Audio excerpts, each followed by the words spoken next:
Albin Kurti është lideri i anti-amerikanizmit sot në rajon dhe në Kosovë, me qendrën në Kosovë. E Kosova i ekziston, mund të mbetet si shtet, vetëm në saj të garancës Shtetit Bashkuar të Amerikës.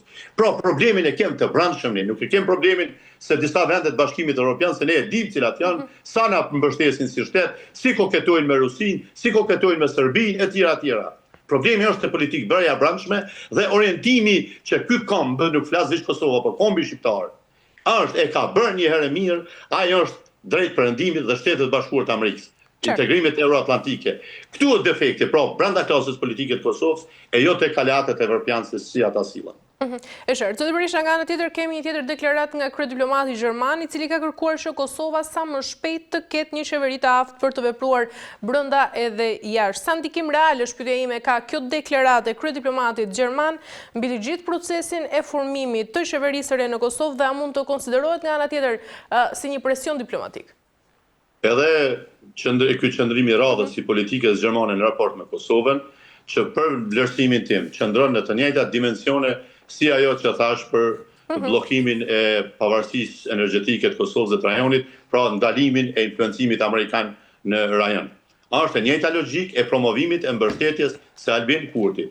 Edhe ministri i jashtëm gjerman që bëri këtë deklaratë, edhe zonja Ana Rosh, të cilën e njoh personalisht shefe e parlamentit të Gjenevës, e cila doli po ashtu me të njëjtën deklaratë, edhe me atë kam ndejtë dhe më ka sqaruar se si e kanë përkrahur, se ishin edhe ato koncepti majt, por tha kem shpresuar nja 2 vite i kem besuar në ato arsyetimet, gjëja 20 vjet shkatrem me ku ta diun e krimi organizuar. Mirë, po tani e shohim se është empty, është i zbrazët, personi i zbrazët dhe është vetëm retorikë demagogjike, nuk ka asgjë që mund të bëjë ky person. Dhe politika gjermane është e njëjtë, do të thotë duan në Kosovë një personalitet, si që është Albin Kurti, që ka mision, nuk ka ardhur rastësisht. Ktheheni, bëjeni analizë, do ta nxjerr analizën, ndoshta këto ditë, do ta nxjerr sepse tash i kam grumbulluar gjitha faktet, se ky është një person i etabluar nga diplomacia gjermane, franceze, e ndikuar nga ajo ruse, për të qenë lideri i pengimit të çdo iniciative amerikane në Ballkan.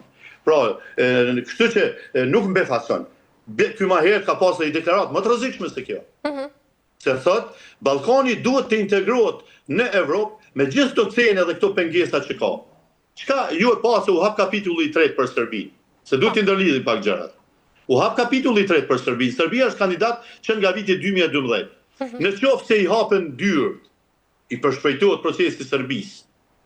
Në marrëveshjen planin franko-gjerman, ky e tha edhe një gjë tjetër, jo vetëm formimin e qeverisë, por detyrimin për zbatuar të obligimet që kemi marrë në marrëveshjen e Ohrit, ku vjen edhe plani. Dhe çka ka tjetër në atë plan? Dhe për 10 vite Serbia nuk detyrohet në 2 çështje. Ta njoh Kosovën dhe të ndryshoj kushtetutën, ta heqë nga kushtetuta. Mbetet vetëm kushti i 3 i artikullit 35 të Bashkimit Evropian, që është normalizimi i raporteve e që lidhet me implementimin e 39 marrëveshjeve teknike. Kurse këto dyja për 10 vite është i liruar. Çka nëse brenda 10 vjeçarit i hapet mundësia Serbisë, meqense ja hapen kapitullin e 3, i hapet mundësia për integrim BE. Si do të integrohet? Me Kosovën pjesë të kushtetutës apo si? Pra, politika, diplomacia gjermane lexohet me streshtav si një përkrahje dhe një qëndrim i butë në raport me Serbinë, duke e ruajtur interesin e saj strategjik ekonomik në raport me Rusinë. E i dini për shkak të ngrohjes, gaset e tjera tjera. Në fakt, zoti Berisha, cilat do të ishin më tej pasojat nëse Glauko Njufsa nuk arrin të sigurojë 61 vota brenda fatit kushtetues që është vendosur si në planin kushtetues, po ashtu edhe në atë diplomatik. Tani, shive, veç une sa pas sot sjellje deklarata krejt dhe nuk ka vështirë që zonë, këtu veç kemi hyrë në fushatën zgjedhore. Faza e parë e fushatës zgjedhore, normal, ju e dini nga praktikat e mëhershme, fillojnë në kuvend në institucionet të qeverisë, duke zhvilluar propagandën e identifikimit kush janë bllokuesit dhe armisht e popullit edhe të kombit edhe të shtetit, edhe duke i barazuar pastaj me listën serbe, me fuqiqin e me Serbinë, që s'ka sens sepse aty hyn edhe une. E une kam dëshmuar kur tham, une identifikoj krejt personat që janë kategorisë njëjtë, familjes njëjtë politike, që lidhemi me luftën, me lirinë, me sakrificën për me bak të shtetë që kemi sot. Por, tani është e faza e mobilizimit masave përmes politikave demagogjike dhe këtyre deklaratave të karakterit, mentalitetit monist dhe të logjikës të komiteteve. Pra, unë sjell buxhetin parlament, ju duhet ta votoni. Jo, mërzotni, se është pluralizëm, dhe kur si ke votat, nuk është më arroganca numrat, mekanizmi i demokracisë, por është kompromisi. Duhet ulesh me partitë politike, të merresh vesh, unë i kam 56 vota sa i ka, po si kam edhe kaq që më duhen për kalim të buxhetit. Cila parti më jep dhe partia t'i vet kushtet. Sepse votuesi vërtet në ka obligu të jemi në kuvend, por votuesi në ka obligu të mbrojmë frymen politike gjitha dimensioneve të partisë që ai ka votu.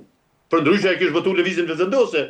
Prandaj, kjo logjika se ne sjellim kuvend, jeni detyruar me votu, kjo nuk funksionon në Kosovë. Ka dështu komunizmi, edhe pse këta janë pjellë neokomuniste, këta pretendojnë me instalu këtë autokracie diktaturë, por nuk rritet në Kosovë. Ne jemi ata që kemi iniciuar shkatrimin e komunizmit Jugosllav në 80-ën dhe nuk është ndalë më derisa është rënë në 90-ën. Prandaj nuk het këtu. Pamarrë se kemi këso mbetje shëndet jugonostalgjikësh dhe që ndrojnë apet Republikën e Tretë në kuadër të një afërsie me Serbinë, po nuk do të ndodhë kjo. Kështu që faza e fushatës elektorale ka filluar në institucione, në orën 2 do të jetë seanca ku marrin pjesë edhe partitë spektrit tjetër politik tani, dhe aty do ta shohin, a do ta kenë votën për mandatarin e dytë. Unë nuk pres të ketë vota për çfarë do mandatarin nga lëvizja vetvendose, është votë për zhbërjen kushtetuese edhe institucionale të Kosovës. 2. Është vot kundër gjeostrategjisë amerikane në rajon dhe qëndrimeve të qarta dhe të prera. Se me këtë lider dhe me këtë subjekt politik nuk mund të ecim përpara, nuk mund të kemi partneritet, nuk kanë kredibilitet, s'janë të përshtatshëm.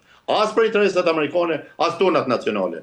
Kështu që çdo vot për te, për mua është një vot edhe kundër bashkëpunimit strategjik, aleancës strategjike që kemi me Shtetet Bashkuara të Amerikës, si rrjedhoj, pres se s'do të ketë qeveri dhe nuk kem alternativë tjetër vetëm më shku në zgjedhje, sepse kjo strukturë politike që sot është në qeveri në parlament është e delegitimuar edhe me shkeljet kushtetuese në çdo akt gjykim i cili nuk është implementuar, por këta janë mbrojt me masë kushtetuese deputetët që të mos jenë shkelje kushtetues dhe me vendimin e gjykatës supreme ndaj këtyre që luajnë rolin e qeveritarëve kujdestar, këta janë të delegitimuar. Dhe këta vendi duhet shkojnë zgjedhje të zgjedhë një strukturë legjitime të ardhmen, nëse do të mund bëhen zgjedhje. Nëse më pyet, a janë zgjedhjet, prapë po ta them, do ta përsërisin të njëjtin defekt. Pse? Jo pse duan njerëzit ndoshta, se ambicjet për qenë ku ta diun për të marrë pushtetin janë normale në politikë, që kjo garë. Por sistemi zgjedhor është defekt. Sistemi zgjedhor i Kosovës gjeneron në vazhdimsi krizë dhe do të gjenerojë edhe tutje. Tani gjëja me një reformë vogël është bërë edhe më i dëmshëm për sistemin politik dhe stabilitetin politik. Prandaj do të gjenerojë kjo krizë politike do të vazhdojë, zoti Berisha? Edhe një herë? Çfarë do ndodhë nëse kjo krizë politike do të vazhdojë ende? Shive, ne jemi shtet që vërtet në vitin 12 u hoq ajo mbikëqyrja ndërkombëtare e pavarësisë.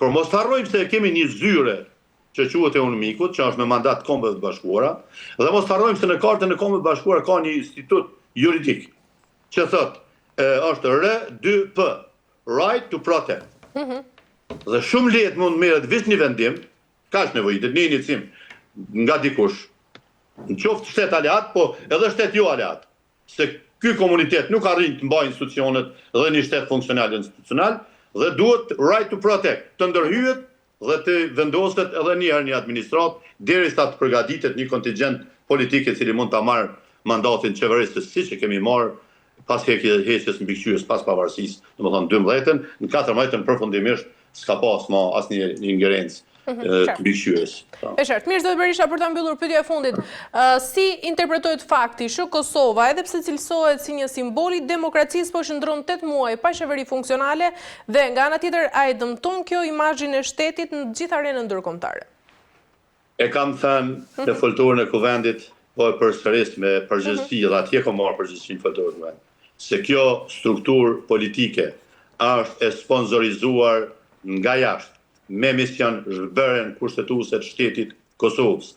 Çdo veprim politik, gjeni një emision një orësh, do të hyjmë analizë për analizë, veprim për veprim, me fakte mbështetje minimale, 3 e më shumë fakte